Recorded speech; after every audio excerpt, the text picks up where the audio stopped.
शुक्रिया जनाबे स्पीकर। और मैं चैलेंज करता हूँ अपोजिशन को कि यहाँ बैठ के आज मेरी तकरीर सुने। मैं चैलेंज करता हूँ अपोजिशन लीडर को और बिलावल भुट्टो को कि अगर जुर्रत है तो मेरी तकरीर सुन के जाओ, अगर बुज़दिल नहीं हो तो बैठो अपनी जगह पे और मेरी तकरीर सुन के जाओ। अगर सच सुनने की हिम्मत है तो मेरी तकरीर सुन के जाओ।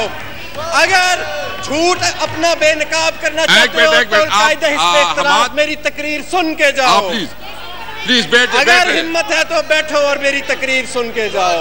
और वो चले गए और वो बैठा हुआ है, बिलावल साहब बैठा हुआ है, हमाद बिलावल साहब बैठा हुआ है। मैडम आप बैठ जाए, उसको बात कर। जनाब स्पीकर बात कर ले भी। प्लीज आप लोग बैठ जाए। मैं जवाब देता हूँ अपनी सीटों पे बैठ जाए प्लीज। मैं जवाब देता हूँ। अपनी सीटों पे बैठ जाए प्लीज, बात कर ले। जनाब स्पीकर हमें आज एक नाबालिग सा लेक्चर मिला और ये नाबालिग लेक्चर जिन्होंने जिंदगी में कभी कोई काम नहीं किया, कभी जिम्मेदारी नहीं की, कभी कारोबार नहीं किया, उन्होंने हमें बताया कि मईशत कैसे चलानी है, उन्होंने हमें बताया कि ये मुल्क कैसे चलाना है। जनाब स्पीकर, उन्होंने कभी अंग्रेजी बोली, कभी उर्दू बोली, लेकिन मैं उन्हें बताना चाहता हूं कि मुंह टेढ़ा करके अंग्रेजी बोल के किरदार साफ नहीं हो जाते, दामन साफ नहीं हो जाते। ये जो करप्शन के दाग सीने पे लगे हैं, ये अंग्रेजी बोलने से साफ नहीं होंगे।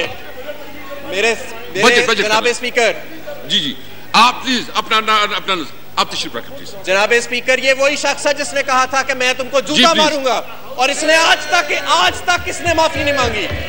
ये वही शख्स है। ये बजट तक इसको किसी किस्म की रिलीफ देने की जरूरत नहीं। जनाब स्पीकर, हमें कहा गया कि this is a government by puppets.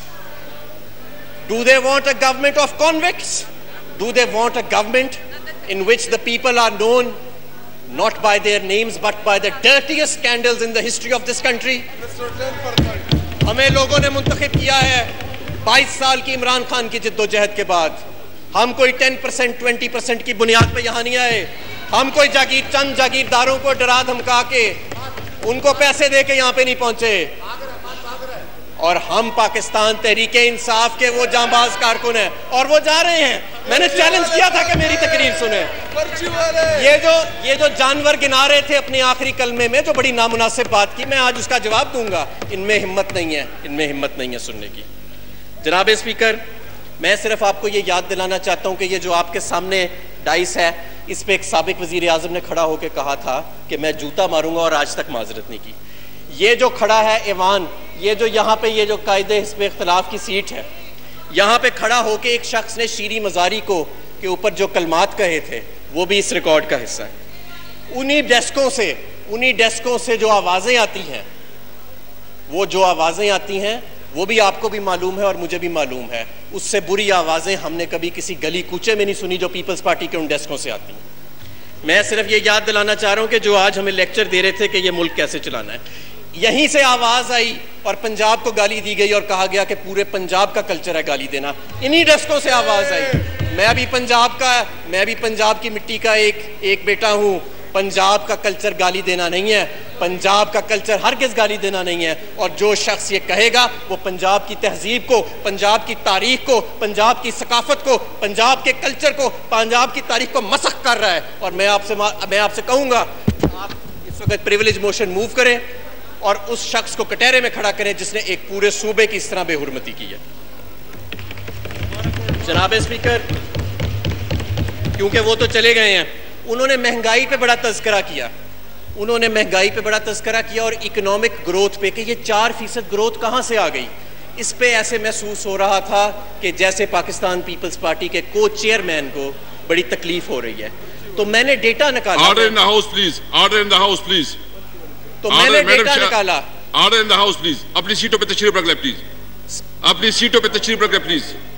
Order in the house please. Speaker साहब, मैंने डेटा निकाला कि आखिर पीपल्स पार्टी के को चेयरमैन को 4% ग्रोथ पे इतनी तकलीफ क्यों हो रही है।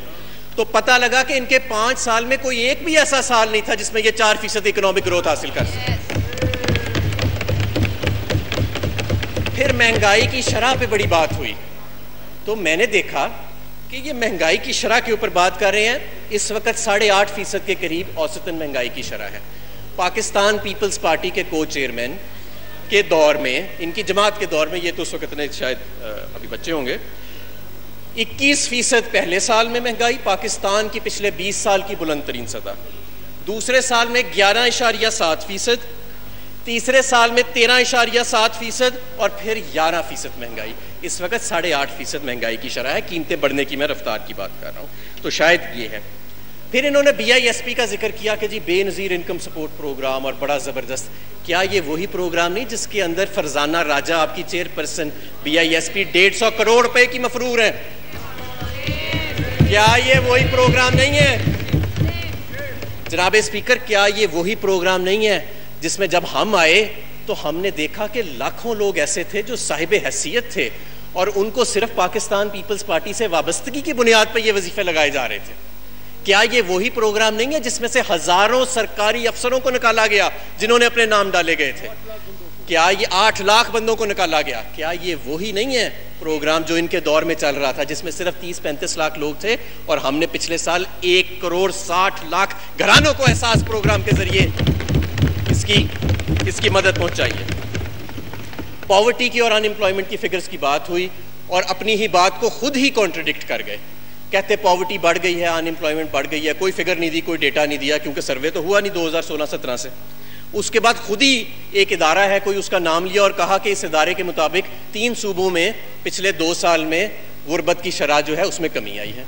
यानी एक तरफ कहते रहे कि करोड़ों लोग गुर्बत की लकीर से नीचे चले गए हैं और दूसरी जगह किसी और एक सर्वे का जिक्र कर दिया और कहा कि देखो ये 3 सूबों में पिछले 2 साल में कमी आई और एक में नहीं आई। और वो आपने भी सुना कि उसकी किस तरह की इन्होंने आपस में कॉन्ट्रडिक्टरी बातें की। जनाब स्पीकर, बिल्कुल ये बात दुरुस्त है कि हमने इस साल सैलरीज में 10% इजाफा किया है और महंगाई की औसतन शरह मैंने आपको बताई कि वो 8.5% है। ये अपने दौर में ज़्यादा इजाफा ज़रूर करते थे क्योंकि साथ साथ ये भर्तियाँ भी करा रहे थे स्टेट ओन्ड एंटरप्राइजेज में और सारा कुछ, लेकिन ये ज़्यादा इसलिए इजाफा करते थे क्योंकि इनके दौर में महंगाई की शरह ज़्यादा थी।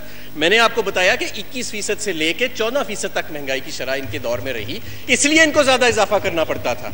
ये अपनी नाअहली को छुपाने के लिए ज़्यादा इजाफा करते थे, ये कोई बड़ा तीर नहीं मारते थे। और जितनी इनके दौर में महंगाई में इजाफा हुआ है उतनी इन्होंने आमदन में इजाफा नहीं किया लोगों की। टैक्सेस के ऊपर बात हुई कि जी आपने टैक्सेस जो हैं वो 20% तो ग्रो कर लिए हैं, लेकिन इसका क्या फ़ायदा? इनके दौर में टैक्स टू GDP रेशियो 5 साल के अंदर नीचे गया था। जब ये आए थे तो जितना रेशियो था उससे 5 साल में नीचे गया था। इसके अलावा मैं ये भी कहना चाहूँगा, इन्होंने कहा कि फाटा में और AJK में आपने कोई टैक्सेस लगा दिए हैं। शायद इन्होंने बजट नहीं पढ़ा, बजट पढ़ के मुझे दिखाएं कि कौन से टैक्सेस फाटा और AJK में लगाए हैं इस बजट में हमने। तो ऐसी तो कोई बात नहीं है। तो फिर इन्होंने ये कहा कि पेट्रोल जो है आपने बहुत महंगा कर दिया है। जनाब स्पीकर, मैं समझता हूँ कि हमारी सियासत में जब ऐसे लोग आते हैं जिन्होंने ज़िंदगी में कोई काम नहीं किया होता तो फिर ऐसे ही स्टेटमेंट्स आती हैं। क्योंकि ये जो मुस्तकिल लोग होते हैं ना, जिन्होंने मुस्तकिल सिर्फ बातें की होती हैं या अपने बाप दादा के सर के ऊपर वो आ जाते हैं या किसी की करके आ जाते हैं। इस वक्त पाकिस्तान में तेल दुनिया का सबसे सस्ता तेल है, दुनिया का सबसे सस्ता तेल है इस वक्त जो पाकिस्तान के अंदर मौजूद है। हमारा पेट्रोल और डीजल इस वक्त PDL की शरह जो है वो 2 रुपए पे पहुंच चुकी है। ये 25 रुपए पे होती थी एक टाइम के ऊपर। 17% इस वक्त सेल्स टैक्स है। जब मुस्लिम लीग नून के दौर में कीमत नीचे जाती थी ये सेल्स टैक्स को 56% तक भी ले गए थे। हमने 17% से नहीं बढ़ाया, हमने सारा पास ऑन किया। तो बजाय कि इस चीज़ का हमें वो क्रेडिट देते तो वो चले गए। इन्होंने कहा आप किस मुंह से अपने हल्के में जाते हैं?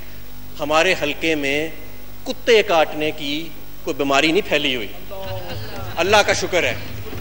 हमारे हल्कों में अल्लाह का फजल है, हम HIV और एड्स से महफूज हैं। हमारे हल्कों में ऐसे हालात नहीं है कि जैसे मोंजो दाड़ो में 3000 साल पहले आसारे कदीमा होते हैं वैसे जाओ तो हैं, और वैसे कहने को बड़े बड़े मज़ार भी बने हुए हैं और वैसे कहने को बड़े बड़े महलात भी बने हुए हैं। ऐसे अल्लाह का शुक्र है हमारे हल्कों में हालात नहीं है, हमें बड़ा प्यार मिलता है। कराची के MNAs के साथ जिस हकारत से जो अल्फाज इस्तेमाल किए गए, ऐसे लग रहा था कि जैसे जो सज़ा एक पॉलिसी के तहत सिंध के शहरों को दी जा रही है वो आज इनके अल्फाज में नज़र आई, वो हकारत, वो नफ़रत नज़र आई। मैं आपको बताना चाहता हूँ कि जो इनकलाब और सियासी तब्दीली कराची में आई है इंशाअल्लाह ताला अगले इलेक्शन में वो सिंध के दही इलाकों में भी आएगी। ये चंद जागीरदार जिनके सर पे आप अभी भी सिंध की हुकूमत कर रहे हैं, उन्हें डरा धमका के और लालच दे के कुछ को, ये सिलसिला ज्यादा देर नहीं चलेगा।